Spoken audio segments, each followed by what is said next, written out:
There is something very strange happening. Male loneliness is slowly becoming a silent crisis in the United States. 1 in 4 men between the ages of 15 and 34 admit that they often struggle with loneliness. But the important point is that this loneliness is not always easy to see. They still go to school, they still go to work, they still laugh, talk, and show up in front of other people as if everything is fine. So what is really going on? How can millions of men feel lonely in a time when people can connect with each other with just one tap? Today, let's explore with Apex the psychology behind male loneliness. If you are a man, you may see a part of yourself in this video. And if you are not, think about your father, your brother, your partner, or the men around you. Whether you are looking for answers for yourself or want to become a stronger support for the people around you, stay with me until the end of this video. To understand why many men feel alone, we first need to look again at the way we usually see this problem. Male loneliness is rarely loud or shown through complaints. It often hides quietly behind a busy schedule, a silence that is hard to understand, or even behind a man who seems to be at the peak of his career. To see what is really happening inside, we need to slowly break down the psychological conflicts that have formed over time and become deeply rooted in the way a man sees himself as he grows up. When we talk about the idea of loneliness, psychology research has shown a major difference in how men and women define it. According to a study published in the Journal of Personality and Social Psychology, when women feel lonely, they often connect that feeling to the lack of close personal relationships, especially romantic love or a close friend they can open up to. But for men, loneliness takes a different shape. They feel lonely when they lack a community, a group, or a brotherhood where they feel they belong. A man may be in a happy romantic relationship and may have an understanding wife, but he can still feel deeply empty if he does not have male friends to share other parts of life with. However, the biggest paradox lies in the very nature of connection. 2 men can talk for a long time about work, cars, football, the stock market, or how their favorite team just won. Those conversations can create familiarity, but they do not always create an emotional shelter. A real friendship, the kind that can pull a man out of loneliness, usually begins at a deeper place. It begins when one person trusts the other enough to say, "I'm exhausted, I'm scared about, or I really don't know what to do next." When 2 people are willing to be honest about their weaknesses, that is when they truly find a strong connection with each other. But for men, this goes completely against what society has programmed them to believe. Since they were little boys, they have been shaped by an invisible model of masculinity. Being a man means being tough, not crying, not being afraid, being a strong support for others, and always solving every problem on their own. Weakness is treated like failure. Men are not allowed to be a crybaby in front of other men. This social belief forces them to put on a very perfect psychological mask whenever they step outside. This mask helps them survive. It helps them move forward at work. It helps them keep their pride. But at the same time, it also becomes a soundproof wall that traps them. And so they get stuck in a very painful loop. To feel less lonely, they need real friendship. To have real friendship, they need to be honest about what they are going through. But to keep the image of being a man who is fine, they learn to hide those exact things. As a result, they may have dozens of social connections, but not one person they can call at 2 a.m. They have people to talk to, but no one they can be real with. And from here, loneliness is no longer just an inner feeling. It begins to show up in how they maintain friendships, how they communicate, and how they disappear from each other's lives without anyone noticing in time. Male isolation is often not an act of choice. It is the result of behavior patterns that have been formed across many generations. To understand this clearly, we need to look at 2 main barriers that hold men back from connecting. Barrier 1, passiveness in maintaining connection. Looking back, most men find it easiest to make friends when they are still in school.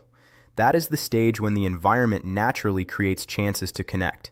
From classrooms and lecture halls to group activities, at that age, we do not need to put in too much effort to have friends because we see each other and do things together every day. But the turning point comes when adulthood begins. There is no clear moment when the friendship ends. The messages just become less frequent. Plans get delayed.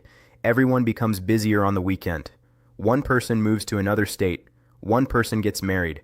One person starts working remotely. Then one day he realizes he still has many names in his contacts.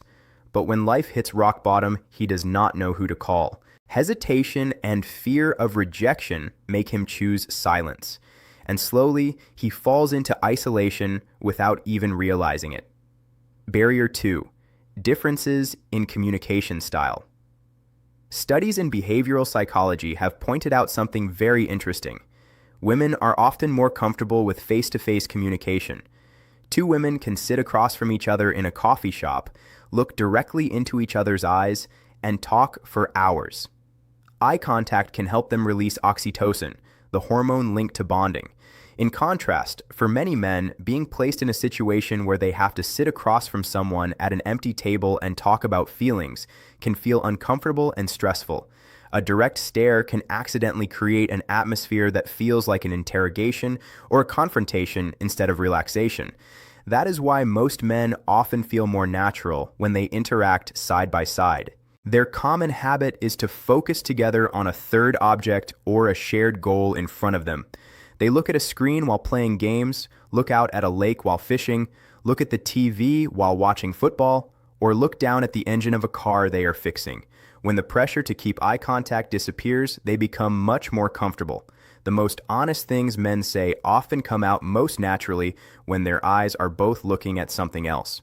However, in modern life, as in-person meetings are slowly replaced by online messages, men are taking away from themselves the real-life side, by-side experiences that are actually the most natural environment for them to open up. And when they cannot find connection in the real world, they start looking for another shelter. But unfortunately, that shelter becomes a trap. We are living in a time when a man's value is often placed on a scale and measured in a very harsh way. The core factor that shapes a man's self-esteem is his ability to provide and his job security. In an unstable economy, unemployment, loss of direction, or simply earning less than friends of the same age can hit a man's mind very hard. When he cannot meet the standard of success that society has created, he begins to feel inferior. Shame and low self-worth make him isolate himself automatically. He refuses calls from friends and avoids class reunions because he fears judgment, comparison, and most of all, pity. He takes away his own right to join a community because he feels he is no longer worthy. Instead of facing that pain and seeking help, millions of men choose to escape into the digital world. The internet offers a perfect way out, a place where they do not have to face the strict standards of real life. They sink into video games where they can easily receive rewards and virtual recognition. They turn to pornography as a replacement for real physical closeness. They consume social media content or follow influencers to experience the feeling of having virtual friends.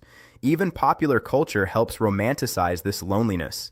The image of lonely cold men walking under neon rain in movies like Blade Runner 2049 or falling in love with an artificial intelligence in the movie Her has become an attractive belief system for men.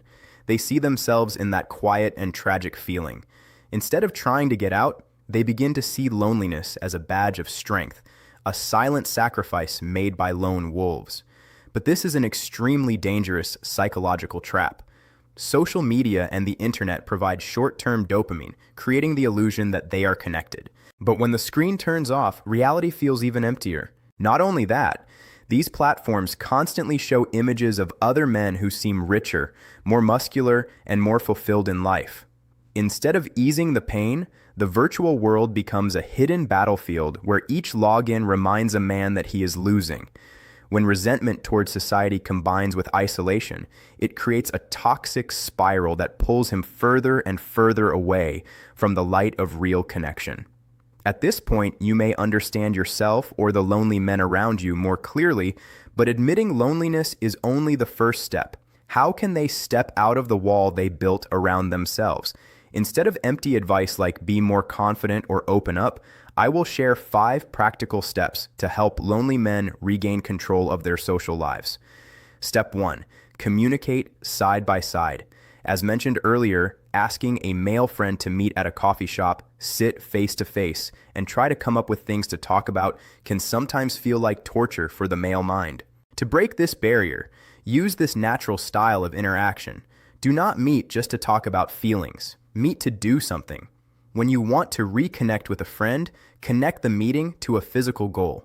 Invite him to watch a football game, play pool, go to the gym, go fishing, fix something in the garage, grill food in the backyard, or simply come over, order pizza, and watch a game. When both people focus their attention on a third object, the defensive walls in the mind naturally come down. The pressure to keep the conversation going disappears. Silence while doing something together does not feel awkward. It feels natural. And in those safe, quiet moments when the eyes are looking forward, the most honest words about life, work, or pressure often come out in the smoothest way. Step 2. Create the habit of showing up. One reason we easily had close friends during school years is a psychology principle called the mere exposure effect. Being placed in the same classroom for 8 hours a day forced us to see each other again and again. Familiarity slowly created a sense of safety and connection.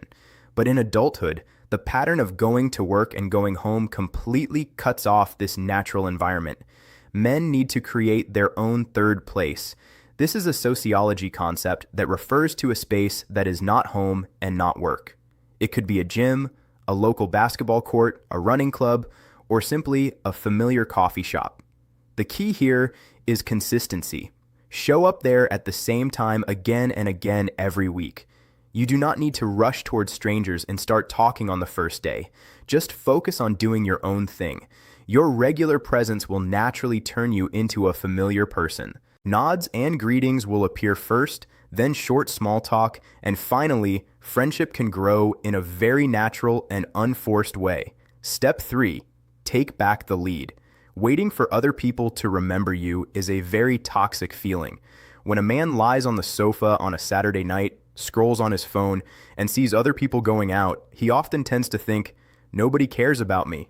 But the truth is, many other men are also lying on the sofa looking at their phones and thinking the exact same thing.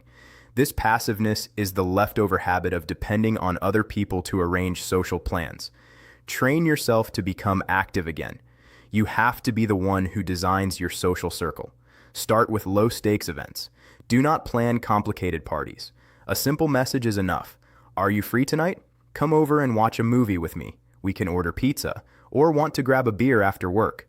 You have to prepare yourself for rejection. People may say no because they are busy or tired, not because they hate you. Having the courage to send an invitation without expecting too much is how you prove that you are taking ownership of your own life instead of letting yourself become a victim of waiting. Step 4.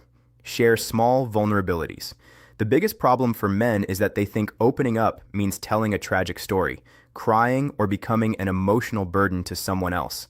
This misunderstanding makes them choose silence rather than risk losing their strong image. Deep friendship is not built from tearful confessions right from the beginning. It begins with very small imperfections. Drop small signals that show you are not perfect. Instead of trying to act like you know everything, say, "I know nothing about this stock investing thing. If you understand it, can you show me the basics?" Instead of saying, "Everything is fine," take a breath and say, "This project at work has been wearing me out lately." Or simply say, "I had an argument with my wife yesterday and honestly, I'm annoyed." When you dare to ask for help and dare to put yourself in the position of not knowing, that is a quiet and subtle form of communication. It sends the message, "I trust you enough to let you see an unfinished part of me." And when you do that, the other person will also feel safe enough to take off their own mask. Step 5. Remove money pressure from friendship. Financial insecurity is the #1 enemy of connection. Many men think, "I'll wait until my job is stable, my debt is paid off, and I have more money before I invite the guys out for drinks." They tightly connect their self-worth with their net worth. As a result, when they face hardship the exact time when they need emotional support the most, they choose to hide in a cave and cut off all contact. Money and friendship need to be clearly separated. Psychology shows that real friends are not friends with you because of your job title or your wallet. They value you because of your humor, the way you keep secrets, your loyalty, or the way you always listen to them. Do not let ego stop you. During the hardest times, when you dare to send a message like, "I'm a little tight on money lately. Want to grab a takeout coffee and walk around the park for a bit?" That becomes the most powerful test. It removes shallow relationships and keeps the people who truly care about the person inside you.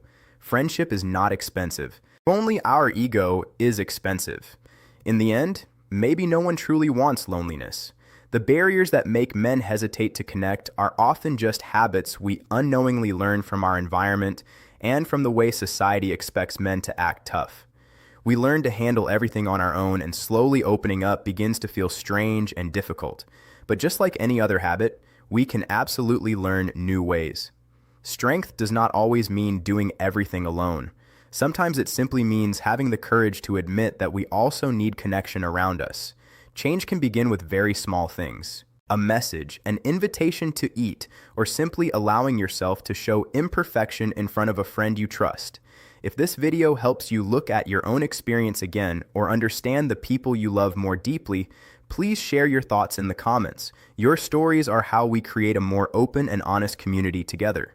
Don't forget to subscribe so we can continue this journey of understanding psychology together.